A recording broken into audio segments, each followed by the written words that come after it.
Olá, alunos, professor José Carlos. Vamos para mais uma videoaula de História do Amazonas. Hoje vamos estudar sobre o surgimento do estado do Amazonas, ou seja, a província do Amazonas. Lembrando que esta aula completa, ela consta na apostila com muito texto e exercícios para você ir praticando. Geografia do Amazonas já está pronta, a apostila de geografia e exercícios está pronta para que você consiga estudar os conteúdos dos editais dos concursos públicos que são lançados e cobram a geografia do Amazonas. Quero pro café do Cumã, quero pra almoçar, Tambaqui, sobremesa vai, Jatobá, rede pra embalar e dormir. Eu quero pro café do Cumã. Alunos, no tempo de Dom Pedro II, entre 1840 e 1889, o mapa do Brasil ele era dividido em províncias, ou seja, grandes regiões administrativas, e que respondiam ao poder imperial, que ficava lá no estado do Rio de Janeiro. Somente depois, alunos, da proclamação da República, em 1889, essas províncias virariam, né, no caso, estados. E, alunos, a Amazônia, até meados do século XIX, ela era submetida às ordens da província do Pará. Belém era quem decidia tudo. Belém decidia sobre impostos, justiça, comércio e até mesmo o preço dos alimentos. Era Belém quem decidia. Quem morava na Barra do Rio Negro, né, a futura Manaus, dependia de uma burocracia distante e lenta vinda da capital do Grão-Pará, Belém. A tensão estava no ar. Faltava voz política local, faltava autonomia, alunos, faltava autonomia. Então, alunos, só por questão de alinhamento, para ficar bem claro, não existia estado do Amazonas. O que hoje é o Amazonas, nesse tempo, especificamente a partir de 1772, o Amazonas era conhecido como Capitania de São José do Rio Negro, e totalmente subordinada à hierarquia maior, neste caso a hierarquia maior Pará, na verdade província do Grão-Pará. Mas, alunos, vai acontecer algo no Brasil que irá deixar os habitantes e lideranças de São José do Rio Negro eufóricos. O príncipe Pedro parece estar numa fase bem ruim, bem conturbada com seu pai, Dom João VI. Tanto que em 1822, alunos, vocês lembram que o Brasil se torna um império. Afinal, Dom Pedro II proclamou a independência do Brasil no dia 7 de setembro de 1822. E, alunos, nessa transição de colônia para o império, a antiga capitania do Rio Negro chegou a ser tratada como província, como as demais, assim como o Grão-Pará, por exemplo. Alguns anos depois, Dom Pedro I, o que ele fez? Ele apresentou a primeira Constituição, especificamente em 1824. E, para a tristeza e raiva dos amazonenses, não incluiu entre as províncias do Império o Amazonas. Ou seja, São José do Rio Negro vai continuar sendo capitania e subordinada ao Pará, Grão-Pará. Os anos foram se passando e de 1824 vamos para o ano de 1832, quase 8 anos depois, alunos. E na noite de 12 de abril de 1832, soldados amotinados, liderados por Joaquim Pedro da Silva, eles iniciaram, alunos, um levante na Barra de São José do Rio Negro, o que hoje é Manaus. O conflito se espalha e se torna um movimento maior. E aí a gente conhece como a Revolta de Lages. O resultado é o mais ousado. O povo proclama a província do Rio Negro. As lideranças locais, entre eles civis e religiosos, queriam a autonomia plena. Mas a reação do Grão-Pará foi dura. É óbvio que o Grão-Pará não ia concordar, não ia deixar. Você vê de você? E eu tenho. Arreia a mão da minha cara, arreia a mão da minha cara. A província não resistiu, foi reprimida e não conseguiu de imediato a criação da província do Amazonas. Porém, essa revolta da Laje deixou uma marca política importante, alunos. Mostrou que havia uma consciência regional amazônica e um desejo de romper com a tutela paraense. Isso realmente a gente não pode negar. Mesmo derrotados, os líderes amazonenses conseguiram enviar alunos até o Rio de Janeiro, a capital do Brasil nesse tempo, até a corte imperial, um representante, que é o Frei José dos Santos Inocentes. Então, o Frei José dos Santos Inocentes, ele chegou até o Rio de Janeiro, e lá ele obteve como meio termo a criação da comarca do Alto Amazonas. Ou seja, com um pouco mais de estrutura, mas ainda subordinada ao Grão-Pará. A região ela foi juridicamente rebaixada à condição de comarca e subordinada à província do Grão-Pará. O futuro Amazonas não era autônomo, era um pedaço do Grão-Pará e administrado ainda a partir de Belém. E alunos, a cabanagem que o tio já ensinou na aula passada, ela também é importante para esta aula, porque pouca gente faz essa associação, pouca gente liga isso, mas ela é crucial. O movimento tomou Belém, a cabanagem tomou Belém, derrubou autoridades e instalou governos revolucionários. E vocês viram nessa aula que o tio ministrou que o Império ele responde com guerra dura e repressão. Enquanto o Pará ele mergulhava nessa sangrenta guerra, que é a cabanagem, teve pontos do que hoje é o estado do Amazonas que não aderiu totalmente ao movimento. E isso agradou profundamente no governo imperial. A lealdade de algumas partes do Amazonas, do que hoje é o Amazonas, seria usada anos depois como justificativa para a ascensão, para a autonomia da região em relação a Belém. Foi uma espécie de recompensa política. Vocês ficaram ao lado do Império durante a cabanagem e agora terão sua província. Tipo, algo assim parecido. E alunos, a tão aguardada província surge em 1850. Mas antes de sairmos de 1840 e pularmos para 1850, é importante citar um fato muito, mas muito importante sobre a região norte. O Império Brasileiro ele mantinha o rio Amazonas fechado à navegação estrangeira. O rio Amazonas ele era muito importante para ficar aberto, para ficar vulnerável assim. Então, por isso que o Império tinha muita preocupação com o rio Amazonas. Potências como Inglaterra, França e Estados Unidos sondavam a região para explorar as nossas riquezas.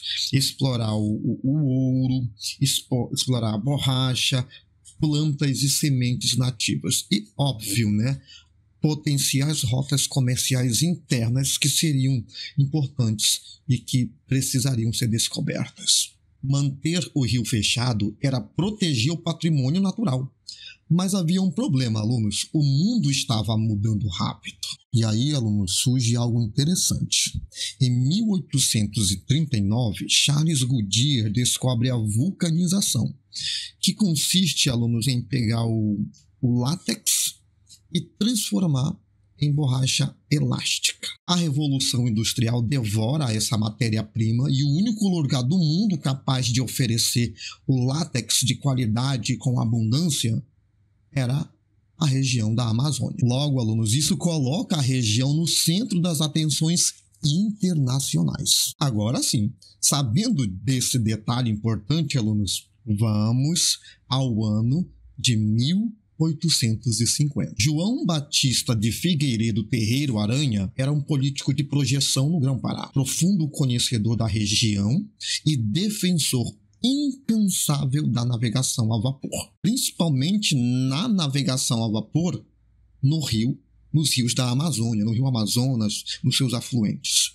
Concessões, ele defendia a navegação no rio Amazonas, ele defendia concessões para que empresas consigam navegar melhor nessa região, o uso de embarcações através do Estado para melhor conhecer e usar a região. O nome de Terreiro Aranha virou quase que sinônimo de de província, de tanto que ele insistia nesse investimento na Amazônia, principalmente nos rios da Amazônia.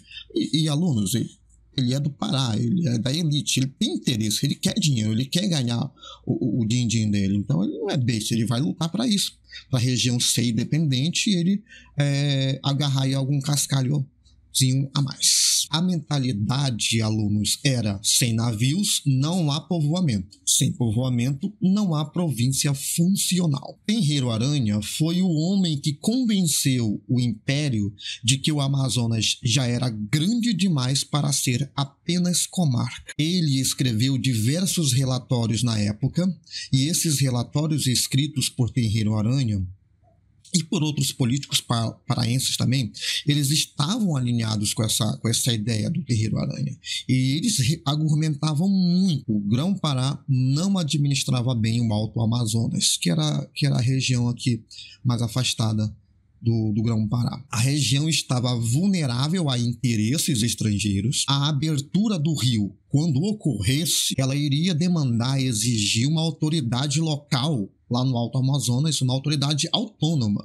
O Amazonas precisava de presença do Estado para garantir o controle dos seus recursos naturais. Alunos, era como se Tenreiro Aranha dissesse ao imperador: se o império não for para o Amazonas, o mundo irá. E isso ecoou numa época em que os Estados Unidos e a Inglaterra já farejavam oportunidades comerciais no Rio Amazonas, no Vale Amazônico. Diante desses relatórios do Tenreiro Aranha e pressões políticas e de interesses econômicos, Dom Pedro II, ele sanciona a Lei Imperial de número 582, especificamente ali no dia 5 de setembro de 1850. E por essa lei, número 582, no dia 5 de setembro de 1850, é criada a província do Amazonas. E no dia seguinte é autorizada a navegação a vapor nos rios da Amazônia. Ou seja, alunos, primeiro veio a Lei Imperial 582, que é o surgimento, no dia 5 de setembro de 1850, o surgimento, a criação da província do Amazonas. E somente depois, no dia seguinte, vem a Lei Imperial 586. No dia 6 de setembro, um dia depois da província, é autorizada a navegação a vapor nos rios da Amazônia. Ou seja, primeiro se cria a província, dia 5 de setembro, e no dia seguinte, dia 6 de setembro, cria-se um decreto para permitir, autorizar a navegação a vapor na região. Lembra que Tenreiro Aranha ele era um defensor da navegação a vapor? Pois é, foi o que ele fez. Então ele se certificou de que haveria uma lei permitindo isso. Depois que a província foi criada, em 1850, o governo imperial precisava escolher alguém para instalar e organizar essa nova unidade administrativa, alunos. E em 7 de junho de 1851 é assinada a Carta Imperial que nomeia João Batista de Figueiredo Tenreiro Aranha como o primeiro presidente da província do Amazonas. É apenas uma nomeação no papel, tá bom? Por um ato imperial. Ele ainda não está em Manaus e nem a província está instalada, ou seja, ele apenas foi nomeado, tá bom, no dia 7 de junho, por um decreto imperial, tá bom? Uma carta imperial aí. Depois de nomeado, Tenreiro Aranha precisa fisicamente ir até a capital da nova província para poder instalar e assumir o governo. Ele faz o embarque eu posso dizer, qual é o nome, meu Deus? Ele faz o embarque, ele sai de Belém, ele embarca no navio a vapor Guapiaçu. E ele chega até a Barra do Rio Negro, que hoje é Manaus, em 27 de dezembro, finalzinho ali do ano de 1851, tá bom? Então, 1850, 5 de setembro de 1850, criação da província. Ano seguinte, 1851, final do ano de 1851, 27 de dezembro, ele sai lá de Belém e vai para a capital da recém-criada província do Amazonas. E ele não foi sozinho, ele desceu o Amazonas ele subiu, o rio Amazonas com uma comitiva de funcionários para poder fazer nomeações em nome do Império na região e assim fazer toda a estrutura administrativa da província. Agora sim, Agora vem o dia D da província, o dia da instalação. A instalação oficial da província do Amazonas, alunos, ela ocorre em 1º de janeiro de 1852, na vila da Barra do Rio Negro. E, alunos, quando o Tenreiro Aranha ele assume o governo e instala a província do Amazonas em 1º de janeiro de 1852, a capital se chamava Cidade da Barra do Rio Negro, que também era conhecida, também era chamada como Cidade de Nossa Senhora da Conceição da Barra do Rio Negro. Em alguns documentos era esse o nome que encontrávamos. Então, foi no governo de Herculano Ferreira Pena que a capital deixou de se chamar Cidade da Barra do Rio Negro e passou a se chamar Manaus, mais precisamente no dia 4 de setembro de 1856, através de uma lei provincial que altera aí o nome da cidade. Alunos, essa aula cai muito em concurso público, ela é muito importante. Toda essa aula já está na apostila com exercícios. Geografia do Amazonas já está pronta a apostila. Quem quiser adquirir e comprar, é só entrar em contato com o professor.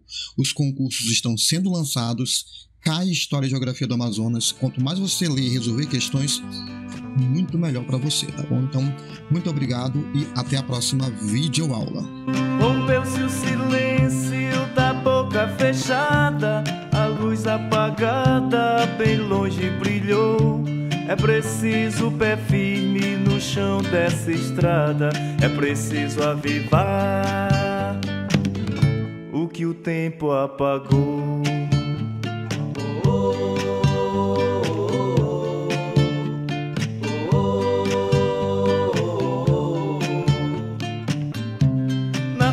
Molhada com cheiro de mato, se molda o retrato do nosso valor.